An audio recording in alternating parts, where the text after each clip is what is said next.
وہ سامنے رکھ دی ہیں اور انہوں نے باقاعدہ طور پر کانفرنس کے دوران یہ بات کی اور ان کا کہنا تھا کہ میں پاکستان کا واحد وزیر خارجہ ہوں جو اپنا ٹکٹ خریدتا ہوں اور اپنے ہوٹل کا بل بھی خود ادا کرتا ہوں.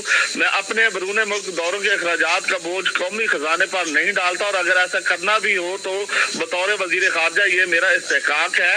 میں وزیر خارجہ نہیں بلکہ میں وزیر داخلہ نہیں بلکہ وزیر خارجہ ہوں. وزیر خارجہ بلاول بھٹو زرداری کا اپنے بیرون ملک دوروں سے متعلق سوال پر جو ہے ان کا یہ رد عمل جو ہے وہ باقاعدہ طور پر سامنے آیا ہے اور ان کا کہنا ہے کہ میرے بیرون ملک دوروں کا فائدہ میری ذات کو نہیں بلکہ پاکستان کی عوام کو ہوا ہے اور دیگر لوگ جو ہے شاید چھٹی منانے بیرون ملک دوروں پر جاتے ہیں مگر میری محنت کی وجہ سے پاکستان سیٹ اپ کی گرے لسٹ سے جو ہے وہ نکل گیا ہے. میرے بیرون ملک دوروں کی وجہ سے پاکستان کو معاشی فائدہ حاصل ہوئے ہیں. پاکستان اس وقت G77 یعنی پوری دنیا کے ترقی پذیر ممالک کے اتحاد کی قیادت کر رہا ہے. ہم نے COP27 میں تباہی سے ازالے کے ایجنڈے میں شامل کروایا اور یہ پاکستان سمیت تمام ترقی پذیر ممالک کی ایک بڑی کامیابی ہے.